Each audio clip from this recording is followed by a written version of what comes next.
വീണ്ടും വരുന്ന യേശുക്രിസ്തുവിൻ്റെ വാത്സല്യ നാമത്തിൽ നിങ്ങൾക്ക് എല്ലാവർക്കും എൻ്റെ സ്നേഹ വന്ദനം. പുറപ്പാട് പുസ്തകം അതിൻ്റെ 3-ാം അധ്യായം അതിൻ്റെ 7-ാം വാക്യം വായിക്കുമ്പോൾ, പുറപ്പാട് പുസ്തകം 3-ാം അധ്യായം അതിൻ്റെ 7-ാം വാക്യം വായിക്കുമ്പോൾ അതിലെഴുതിയിരിക്കുന്നു, യഹോവ അരുളി ചെയ്തത്, മിസ്രയീമിലുള്ള എൻ്റെ ജനത്തിൻ്റെ കഷ്ടത ഞാൻ കണ്ടു. ഊഴിയ വിചാരകന്മാർ നിമിത്തമുള്ള അവരുടെ നിലവിളിയും കേട്ടു. ഞാൻ അവരുടെ സങ്കടങ്ങൾ അറിയുന്നു. വളരെ ആഴമേറിയ തിരുവചനമാണ് ഈ വചനം. അടിമത്വത്തിനകത്ത് കിടന്ന് ഇസ്രായേൽ മക്കൾ നിലവിളിക്കുന്നത് സ്വർഗത്തിലെ ദൈവം കേൾക്കുകയും അവരുടെ കണ്ണുനീര് കണ്ട്, അവരുടെ വേദന കണ്ട്, അവരുടെ ഭാരം കണ്ട്, അവരുടെ ഞെരുക്കം കണ്ട് അവരെ പുറത്തു കൊണ്ടുവരുവാൻ സ്വർഗത്തിലെ ദൈവം ഒരു മനുഷ്യനെ കാണുകയാണ്. ആ മനുഷ്യനെ മുൾപ്പടർപ്പിന് അകത്തിറങ്ങി നിന്ന് എൻ്റെ ദൈവം സംസാരിക്കുമ്പോൾ മോശ എന്ന ഭക്തൻ അടുത്ത് വരികയാണ് നോക്കാൻ. ആ മോശയോട് പറയുന്ന വരിയാണ് ഈ വരി. സ്തോത്രം. യഹോവ അരുളി ചെയ്തത്, മിസ്രയീമിലുള്ള എൻ്റെ ജനത്തിൻ്റെ കഷ്ടത ഞാൻ കണ്ടു. ഊഴിയ വിചാരകന്മാർ നിമിത്തമുള്ള അവരുടെ നിലവിളിയും കേട്ടു. ഞാൻ അവരുടെ സങ്കടങ്ങൾ അറിയുന്നു. സ്തോത്രം. നിലവിളി അറിയുന്ന ദൈവം, കഷ്ടത അറിയുന്ന ദൈവം, കണ്ണുനീര് കാണുന്ന ദൈവം, പ്രയാസങ്ങൾ കാണുന്ന ദൈവം, ഞെരുക്കം കാണുന്ന ദൈവം. ഈ ശബ്ദം കേൾക്കുന്ന പ്രിയ പൈതലെ, നീ വ്യത്യസ്തമായ കഷ്ടതയോടും ഞെരുക്കത്തോടും ഞെരുങ്ങുകയാണെങ്കിൽ നിന്നെ അറിയുന്ന ഒരു ദൈവമുണ്ട്, നിന്നെ കാണുന്ന ഒരു ദൈവമുണ്ട്, നിന്റെ ഹൃദയം അറിയുന്ന ഒരു ദൈവമുണ്ട്, ഞെരുക്കം അറിയുന്നൊരു ദൈവം. അയ്യോ, ഞാൻ എങ്ങനെ രക്ഷപ്പെടും, എങ്ങനെ മുന്നോട്ട് പോകും എന്ന് പറയുമ്പോഴും നിന്റെ അടുക്കൽ ഇറങ്ങി വന്ന് നിന്നെ വിടുവിക്കുന്ന ഒരു കർത്താവുണ്ട്. രാജാതി രാജാവത്രേ, കർത്താതി കർത്താവത്രേ. ഇസ്രായേൽ മക്കൾ അടിമത്തത്തിൽ കിടന്നുകൊണ്ട് നിലവിളിക്കുമ്പോൾ സ്വർഗത്തിലെ ദൈവത്തിന് ഇരിക്കാൻ പറ്റിയില്ല. എൻ്റെ ശബ്ദം കേൾക്കുന്ന പൈതലെ, നീ വേദനയോടെ അരിക്കുന്നുവോ, ഭാരത്തോടെ അരിക്കുന്നുവോ? വീട്ടിനകത്ത് പ്രശ്നം, വീട്ടിൻ്റെ പുറത്ത് പ്രശ്നം, ദേശത്ത് പ്രശ്നം, എല്ലാവരുടെ നടുവിൽ ഒരു നിന്ന വിഷയമായി, ഒരു പരിഹാസ വിഷയമായി, വ്യത്യസ്തമായ നിലവാരത്തിൽ ജീവിതത്തിനകത്ത് മുന്നോട്ട് പോകാൻ കഴിയുന്നില്ല. സാഹചര്യങ്ങളെല്ലാം എതിരെ, കുടുംബത്തിനകത്ത് സ്വസ്ഥതയില്ല, കുടുംബത്തിനകത്ത് സമാധാനമില്ല, പ്രതീക്ഷിക്കുന്നൊരു നന്മയില്ല, ജീവിതത്തിനകത്ത് എല്ലാം തീർന്നോ കർത്താവേ, ഇനി ജീവിക്കേണ്ട, ഇനി ഒരു സ്വസ്ഥതയില്ലാത്തൊരു അനുഭവത്തിലാണോ? നിന്റെ ഞെരുക്കം അറിയുന്ന ദൈവം ഇന്ന് ഈ ശബ്ദം കേട്ടുകൊണ്ടിരിക്കുമ്പോൾ, പ്രിയ പൈതൽ, നീ കർത്താവിനോട് പ്രാർത്ഥിക്കുമെങ്കിൽ കർത്താവ് നിന്റെ കണ്ണുനീരൊപ്പും, നിന്റെ പ്രാർത്ഥന കേൾക്കും, നിന്റെ ഹൃദയത്തിൻ്റെ വേദന മാറ്റും. ഊഴിയ വിചാരകന്മാർ നിമിത്തമുള്ള ഇസ്രായേൽ മക്കളുടെ നിലവിളി ദൈവം കേട്ടു. കർത്താവ് പറയും, നിന്റെ സങ്കടങ്ങൾ ഞാൻ അറിയുന്നു. നമ്മുടെ സങ്കടം അറിയുന്നൊരു ദൈവം. എൻ്റെ ശബ്ദം കേൾക്കുന്ന പൈതൽ വ്യത്യസ്തമായ സങ്കടങ്ങളോടായിരിക്കാൻ പോകുന്നത്.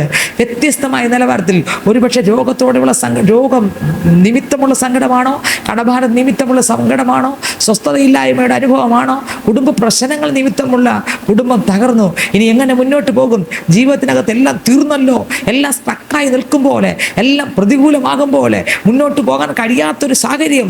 ഓ സ്തോത്രം. സങ്കടങ്ങൾ, രാത്രി ഉറങ്ങാൻ പറ്റുന്നില്ല, പകല് സ്വസ്ഥതയില്ല, രാത്രി സ്വസ്ഥതയില്ല, എന്ത് ചെയ്യണമെന്ന് അറിഞ്ഞുകൂടാ, എല്ലാ നിലവാരത്തിലും തകർന്ന് ഇനി ജീവിക്കണോ മരിക്കണോ എന്ന് പോലും അറിഞ്ഞുകൂടാതെ സ്തോത്രം ഭാരപ്പെട്ടിരിക്കുകയാണോ? ഇന്ന് ഈ ശബ്ദം കേട്ടുകൊണ്ടിരിക്കുമ്പോൾ നിന്റെ സങ്കടം അറിയുന്നവര് ദൈവം, നിന്റെ ദുഃഖം അറിയുന്നൊരു ദൈവം, നിന്റെ കണ്ണുനീര് അറിയുന്നൊരു ദൈവം, നിന്റെ ഞെരുക്കം അറിയുന്നൊരു ദൈവം, നിന്റെ അവസ്ഥകളെ പൂർണ്ണമായി അറിയുന്നൊരു കർത്താവ് ഈ ശബ്ദം കേട്ടുകൊണ്ടിരിക്കുമ്പോൾ തന്നെ നിന്റെ അടുക്കൽ ഇറങ്ങി വന്നിട്ടുണ്ട്. ക്രിസ്തുവിനെ കണ്ടുമുട്ടിയ പൈതലാണോ താങ്കൾ? എന്നാൽ ധൈര്യത്തോടെ പറ, ഞാൻ എൻ്റെ യേശുവിൻ്റെ മാർവിൽ ചാരും, ആ കർത്താവിൻ്റെ പൊന്മുഖം ഞാൻ ദർശിക്കും. എൻ്റെ അപ്പച്ചൻ്റെ കണ്ണുനീര് അറിയുന്നു, എൻ്റെ വേദന അറിയുന്നു, എൻ്റെ ഭാരം അറിയുന്നു. എൻ്റെ ദൈവം എന്നെ കൈവിടുകയില്ല, എൻ്റെ ദൈവം എൻ്റെ കൂടെയുണ്ട്.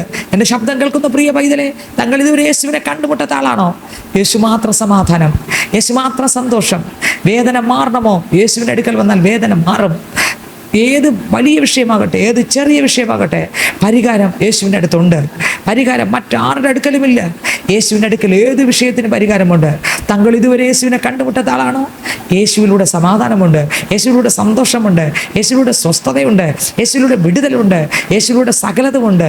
ഇന്ന് ഈ ശബ്ദം കേൾക്കുന്ന പൈതലെ, നിന്റെ വേദനയെ കാണുന്നൊരു കർത്താവ്, നിന്റെ ഭാരത്തെ കാണുന്നൊരു കർത്താവ്, നിന്റെ കണ്ണുനീര് കാണുന്നൊരു കർത്താവ് ഈ ശബ്ദം കേട്ടുകൊണ്ടിരിക്കുമ്പോൾ തന്നെ നിന്റെ അടുക്കലുണ്ട്. നിന്റെ ഞെരുക്കമറിയുന്ന, ദുഃഖമറിയുന്ന, ഭാരമറിയുന്ന എൻ്റെ കർത്താവ് നിന്റെ അടുക്കൽ നിൽക്കുകയാണ്.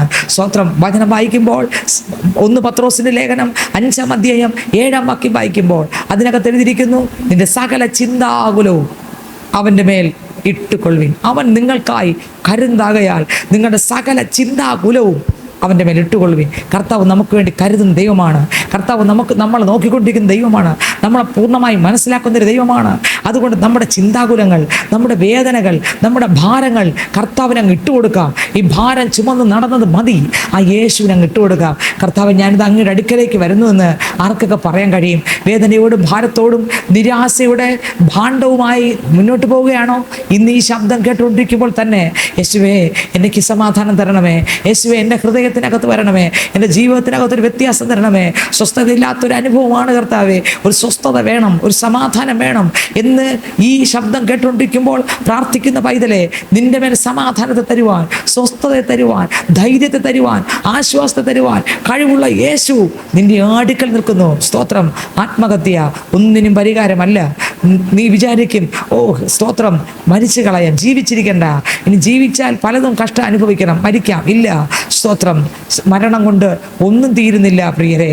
സ്തോത്രം. ആത്മഹത്യ ഒന്നിനും പരിഹാരമല്ല. ദൈവത്തിന് സ്തോത്രം. അതുകൊണ്ട് കർത്താവിൽ ആശ്രയിക്കാം, ആ മാറിൽ പറ്റാം. കർത്താവിനോട് പറയും, യേശുവേ എൻ്റെ ഹൃദയത്തിനകത്ത് വരണമേ, എനിക്ക് സമാധാനത്തെ തരണമേ. യേശു പറഞ്ഞു, എൻ്റെ സമാധാനം ഞാൻ നിങ്ങൾക്ക് തന്നേച്ചു പോകുന്നു, അത് ലോകം തരുന്ന സമാധാനമല്ല. ഇസ്രായേൽ മക്കളുടെ ഞെരുക്കം കണ്ട് ഇറങ്ങി വന്ന ദൈവം പറഞ്ഞു, സ്തോത്രം, ഞാൻ നിങ്ങളുടെ സങ്കടങ്ങൾ അറിയുന്നു, നിങ്ങളുടെ നിലവിളി ഞാൻ കേട്ടു, നിങ്ങളുടെ കണ്ണുനീര് ഞാൻ കണ്ടു. ഹല്ലേലൂയ. ഇന്ന് ഈ ശബ്ദം കേൾക്കുന്ന പൈതലേ, നിന്റെ കരച്ചിലിൻ്റെ ശബ്ദം കേൾക്കുന്ന ഒരു ദൈവം, സ്തോത്രം, ഹല്ലേലൂയ.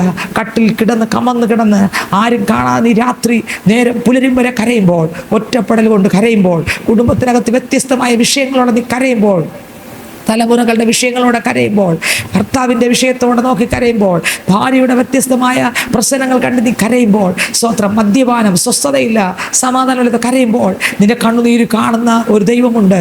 യേശുവേ, ഇത് ഈ പ്രശ്നം എന്ന് തീരും, എൻ്റെ ജീവിതം ഇങ്ങനെ ആയിപ്പോയല്ലോ, എനിക്ക് എവിടെ ഒരു സമാധാനം കിട്ടുമെന്ന് നീ ഞരങ്ങുമ്പോൾ, നിന്റെ ഞരക്കമറിയുന്ന യേശു പറയും, മക്കളെ, ഞാൻ നിന്റെ സങ്കടങ്ങൾ അറിയുന്നു.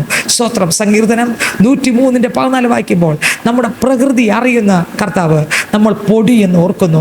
നമ്മുടെ പ്രകൃതി അറിയുന്ന കർത്താവ് നമ്മൾ എങ്ങനെയുള്ളവരെന്ന് എൻ്റെ ദൈവത്തിന് അറിയാം. ദൈവത്തിനറിയാം ഇന്ന് എങ്ങനെയാണ്, ഇന്നലെ എങ്ങനെയായിരുന്നു, നാളെ നമ്മൾ എങ്ങനെയാണെന്ന്. നമ്മുടെ പ്രകൃതി അറിയുന്നൊരു കർത്താവ്.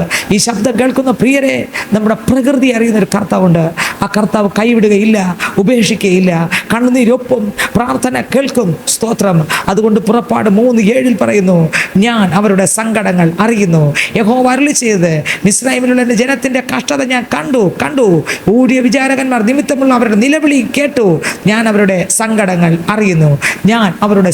അറിയുന്നു. ഈ ശബ്ദം കേൾക്കുന്ന പ്രിയ പൈതലെ, നിന്റെ സങ്കടങ്ങൾ അറിയുന്ന ഒരു കർത്താവ്, നിന്റെ ഞെരുക്കം അറിയുന്ന ഒരു കർത്താവ്, നിന്റെ നിലവിളി കേൾക്കുന്ന ഒരു കർത്താവ്, നിന്നയും ദുഷിയും പരിഹാസവും സ്തോത്രം കൊണ്ട് മുന്നോട്ട് പോകാൻ കഴിയാതെ തല കുനിച്ചിരിക്കുന്ന ഒരു പൈതലാണോ നീ?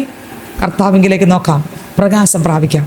ക്രിസ്തുവിലുള്ള പ്രകാശം, ക്രിസ്തുവിൻ്റെ ജീവൻ, ക്രിസ്തുവിൻ്റെ സ്വസ്ഥത, ക്രിസ്തുവിൽ സമാധാനമുണ്ട്, ക്രിസ്തുവിൽ സന്തോഷമുണ്ട്. ക്രിസ്തു നിനക്ക് വേണ്ടി വഴികളെ തുറക്കും. നിന്റെ കുനിഞ്ഞിരിക്കുന്ന തലയെ കർത്താവ് നിവർത്തും. സ്തോത്രം. പൊടിയിൽ നിന്ന് എഴുന്നേൽപ്പിച്ച് പ്രഭുക്കന്മാരോട് കൂടെ സിംഹാസനത്തിൽ ഇരുത്തുന്ന ഒരു കർത്താവ് ഇന്ന് നിന്നെ സ്നേഹിക്കുന്നു. യേശു നിന്റെ അടുക്കൽ നിൽക്കുന്നു. അങ്ങനെ നിന്റെ ഞെരുക്കം അറിയുന്നുണ്ട്. ഒന്നിനെക്കുറിച്ചും ഭാരപ്പെടണ്ട. യേശുവിനായ ഹൃദയത്തെ കൊടുക്കാമോ? അപ്പനോട് പറഞ്ഞാട്ടെപ്പാ, എൻ്റെ ഹൃദയത്തിനകത്തങ്ങ് വസിക്കണമേ, എനിക്ക് സമാധാനം തരണമേ, എൻ്റെ ജീവിതത്തിനകത്ത് ഇന്ന വിഷയമുണ്ട്. എൻ്റെ കർത്താവിൻ്റെ അടുക്കൽ വരാമോ? ദൈവവചനത്തിൻ്റെ മുമ്പിൽ ഇരിക്കാമോ? ദൈവത്തോട് പ്രാർത്ഥിക്കാമോ? കർത്താവിൻ്റെ മുമ്പിൽ കീഴടങ്ങാമോ? കർത്താവ് നമ്മളെ അനുഗ്രഹിക്കും. കർത്താവിൻ്റെ മുമ്പിൽ കീഴടങ്ങാമോ? കർത്താവ് നമ്മളെ അനുഗ്രഹിക്കും. കർത്താവിൻ്റെ മുമ്പിൽ താഴാമോ? കർത്താവ് നമ്മളെ അനുഗ്രഹിക്കും. നമ്മുടെ കുറവുകളെ ഏറ്റുപറഞ്ഞ് ഉപേക്ഷിച്ച് കീഴടങ്ങാമോ? ദൈവം നമ്മളെ അനുഗ്രഹിക്കും. ഈ ശബ്ദം കേൾക്കുന്ന പ്രിയ പൈതലെ, നിന്റെ സങ്കടങ്ങൾ അറിഞ്ഞ്, നിന്റെ വേദനകൾ അറിഞ്ഞ്, നിന്റെ വിഷമങ്ങൾ അറിഞ്ഞ് അടുത്ത് നിൽക്കുന്ന യേശു, നിന്റെ പ്രകൃതം അറിയുന്ന കർത്താവ്, നീ പൊടി എന്ന് ഓർക്കുന്ന കർത്താവ്. സ്തോത്രം. കർത്താവ് നിനക്ക് വേണ്ടി കരുതുന്നുണ്ട്. നിന്റെ സകല ചിന്താകുലവും കർത്താവിൻ്റെ മേലിടാം. സങ്കീർത്തനം 55:22 വാക്യം വായിക്കുമ്പോൾ അതിനകത്ത് എഴുതിയിരിക്കുന്ന, നിന്റെ ഭാരം യഹോവയുടെ മേൽ വെച്ച് കൊള്ളുക, അവൻ നിന്നെ പുലർത്തും. വ്യത്യസ്തമായ ഭാരം കർത്താവ് എന്നെ കൊണ്ട് പറ്റുന്നില്ലപ്പാ. ഒന്ന് മാറുമ്പോൾ ഒന്ന് വ്യത്യസ്തമായ ഭാരത്തോടെ നീ ഒറ്റപ്പെട്ട ഒരു അനുഭവത്തിൽ എന്ത് ചെയ്യണമെന്ന് അറിഞ്ഞുകൂടാതെ പതർ നിൽക്കുകയാണോ? നിന്നെ സ്നേഹിക്കുന്നൊരു കർത്താവ് പറയും, മക്കളെ ഞാൻ നിൻ്റെ ഭാരമെടുത്ത് മാറ്റും. സ്തോത്രം. നീ ഫ്രീ ആകാം. യേശു ഭാരത്തെ ഏറ്റെടുത്തു, വേദന ഏറ്റെടുത്തു. കർത്താവിൻ്റെ അടിപ്പിണരാൽ സൗഖ്യം വന്നിരിക്കുന്നു. എൻ്റെ ശബ്ദം കേൾക്കുന്ന പൈതലെ, നിൻ്റെ ഞരക്കം, നിൻ്റെ വേദന അറിയുന്ന കർത്താവ് നിൻ്റെ അടുക്കലുണ്ട് ആശ്വാസം തരാൻ. നമുക്ക് കണ്ണടയ്ക്കാമോ? പ്രാർത്ഥിക്കാമോ? പരിശുദ്ധ പിതാവേ, സ്വർഗീയ രാജാവേ, ശബ്ദം കേൾക്കുന്ന എൻ്റെ സഹോദരൻ്റെ സഹോദരി കുഞ്ഞുങ്ങളെ അടിയങ്ങൾ അനുഗ്രഹിച്ച് പ്രാർത്ഥിക്കുന്നു. ഞെരുക്കം അറിയുന്ന കർത്താവേ, സങ്കടം അറിയുന്ന കർത്താവേ, ഏത് വിഷയത്തോടെയാണ് ഞെരുങ്ങുന്നത്, ഏത് ഭാരത്തോടെയാണ് ഞെരുങ്ങുന്നത്, അവരുടെ ഞെരുക്കം മാറ്റണമേ. ശത്രുവിൻ്റെ പിടിയിൽ നിന്ന് രക്ഷിക്കണമേ. ക്രിസ്തുവിൻ്റെ രക്തത്താൽ വീണ്ടെടുക്കണമേ. എല്ലാവരുടെ പേരുകൾ ആ ജീവൻ്റെ പുസ്തകത്തിൽ വരട്ടെ. അങ്ങയുടെ സമാധാനം, അങ്ങയുടെ സന്തോഷം, അങ്ങയുടെ സ്വസ്ഥത, അങ്ങയുടെ ധൈര്യം, അങ്ങയുടെ ആശ്വാസം എല്ലാവരുടെ മേലും പകരണമെന്ന് പ്രാർത്ഥിക്കുന്നു. കൃപകളാൽ നിറയ്ക്കണം, അണയ്ക്കും, പരിപാലിക്കും, താങ്ങും, ബലപ്പെടുത്തും, സാന്നിധ്യത്തിൻ്റെ മറവിൽ മറയ്ക്കും. ആരോഗ്യത്തോടെ, ബലത്തോടെ കർത്താവിൻ്റെ മഹത്വമായി മാറട്ടെ. ദൈവ ശബ്ദം കേൾക്കട്ടെ, ആത്മാവിൽ നിറഞ്ഞു ജീവിക്കട്ടെ. സ്വർഗം അങ്ങനെ തന്നെ ചെയ്യുന്നതിനായി സ്തോത്രം. ആശ്വാസവും സമാധാനം കൊടുത്ത് വഴിയും വാതിലുകളും തുറന്ന് കുനിഞ്ഞിരിക്കുന്ന തലയെ നിവർത്തി കർത്താവിൻ്റെ പ്രകാശം കൊണ്ട് നിറയ്ക്കുന്നതിനായി സ്തോത്രപ്പ. സകല പ്രശ്നങ്ങൾക്കകത്തുനിന്നും തൂക്കിയെടുത്ത് കണ്ണുനീര് തുടച്ച് ചേർത്ത് പിടിച്ച് സകല നന്മകളുടെ വഴികളെ തുറക്കുന്നതിനായി സ്തോത്രം. അത്ഭുതം ദൈവം ചെയ്തിരിക്കുക സ്തോത്രം. പ്രാർത്ഥനയിരിക്കുക സ്തോത്രം. യേശു ക്രിസ്തുവിൻ നാമത്തിൽ തന്നെ ആമേൻ. God bless you. ദൈവം എല്ലാവരെയും അനുഗ്രഹിക്കട്ടെ. ആമേൻ.